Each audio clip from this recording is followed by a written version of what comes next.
आइए आज हम इस वीडियो में नेचर ऑफ रूट्स के बारे में चर्चा करते हैं। नेचर ऑफ रूट्स का मतलब होता है कि द्विघात समीकरण में, इट मीन्स क्वाड्रेटिक इक्वेशन में हम मूलों की प्रकृति के बारे में समझेंगे। सबसे पहले जब हम x की श्रीधराचार्य फार्मूला को देखें तो ये फार्मूला इस टाइप का होता है, बी स्क्वायर माइनस 4ac और बाई 2a, जहाँ पे बी स्क्वायर माइनस 4ac को छोटा रूप लिखने के लिए उन्होंने डिस्क्रिमिनांट वर्ड यूज किया, जिसके लिए शॉर्ट नेम उसको डी कहा जाता है। डिस्क्रिमिनांट यानी विवेचक जिसको आप हिंदी में कहते हैं वो डी से स्टार्ट होता है, इसलिए इसका जो भी आंसर आएगा वो मान लेते हैं कि ये कैलकुलेशन पूरे एक्सप्रेशन को कह दिया कि आपका नाम आपसे डी रहेगा। तो इसका जो पार्ट हो जाएगा ये प्लस माइनस के तरह, जब ये दोनों इक्वल है तो हम इसके जगह डी भी कह सकते हैं। आज हम इसके नेचर ऑफ रूट्स के बारे में कहते हैं कि आपको पता है कि क्वाड्रेटिक इक्वेशन जो द्विघात समीकरण है इसमें दो मूल आएगा, एक अल्फा और एक बीटा, यानी एक्स की दो वैल्यू होगी जो दिए गए इक्वेशन को सेटिस्फाई करेगी।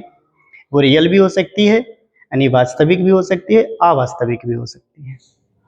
अब आइए हम लोग क्लास 10th के अनुसार वास्तविक पे ही चर्चा करेंगे। तो अब हम यहाँ पर ये देखेंगे कि हम सबसे पहले एक नंबर से आपको परिचय करना होगा कि अगर रूट के अंदर अगर कोई नेगेटिव नंबर है तो इसको हम कहते हैं imaginary number. Imaginary number it means आभासी संख्या या अवास्तविक संख्या कहिए, अवास्तविक संख्या कह सकते हैं, आभासी भी कह सकते हैं, काल अवास्तविक कहिए जो वास्तविक ना हो। जैसे मान लीजिए एग्जाम्पल पे -2, -6, ये सब कैसा नंबर है? ये इमेजिनरी नंबर है। इसका मतलब रूट के अंदर जब भी कोई नेगेटिव नंबर रहेगा, ऋणात्मक संख्या रहेगा, तो हम उसे कहते हैं अवास्तविक यानी इमेजिनरी नंबर। अब ये क्यों बताया गया?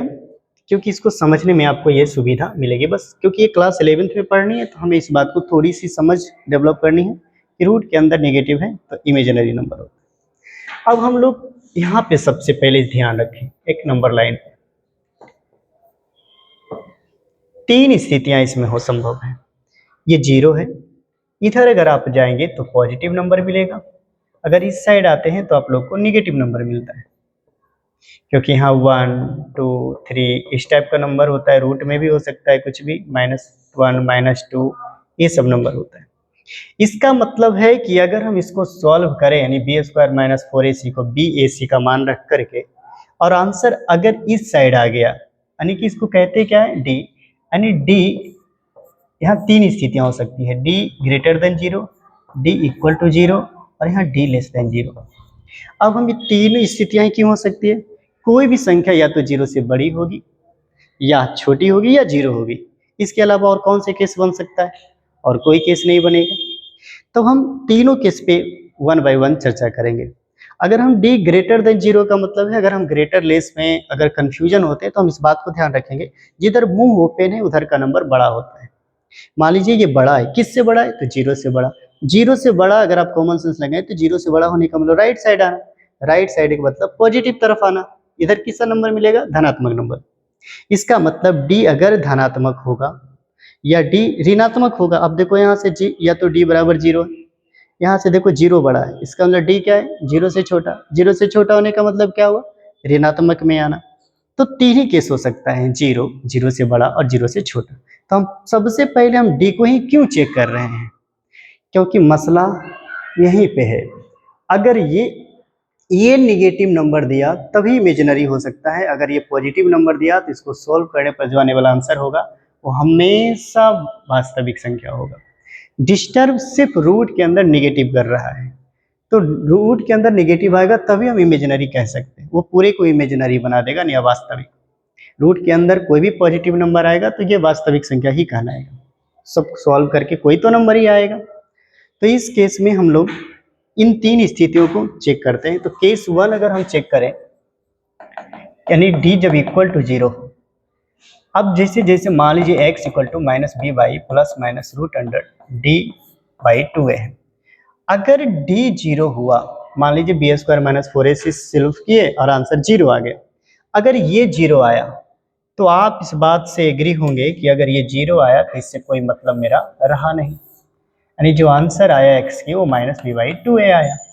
अब तो क्वाड्रेटिक इक्वेशन है, दो आंसर पॉसिबल है, इसका मतलब है कि यही मेरा अल्फा है और यही मेरा बीटा है, यानी अल्फा का मान भी -b/2 है और बीटा का मान भी -b/2 है। यहाँ पर अल्फा और बीटा क्या हो गया, इक्वल हो गया।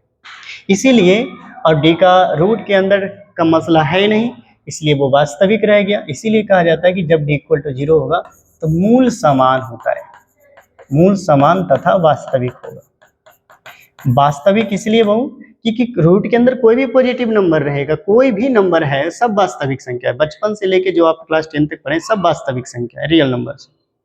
आपको बस ये ध्यान रखना है, बस रूट के अंदर कोई निगेटिव नंबर आएगा तब हम इमेजिनरी कहेंगे। और इसी केस के लिए इन्होंने 3 केस बनाया। अब आते हैं केस 2 में।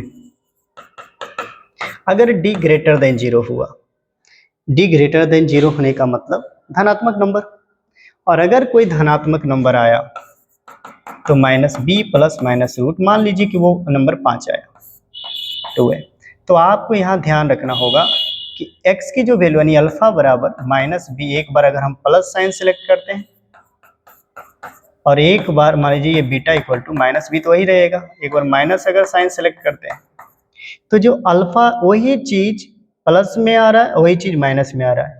इसका मतलब है कि कभी भी अल्फा और बीटा समान हो नहीं सकता, क्योंकि बी और ए फिक्स है, यहाँ पर तो फिक्स होगा नंबर जो ए और बी होगा, लेकिन ये एक बार जुट रहा है और एक बार ये घट रहा है, दोनों सेम कभी आ नहीं सकता।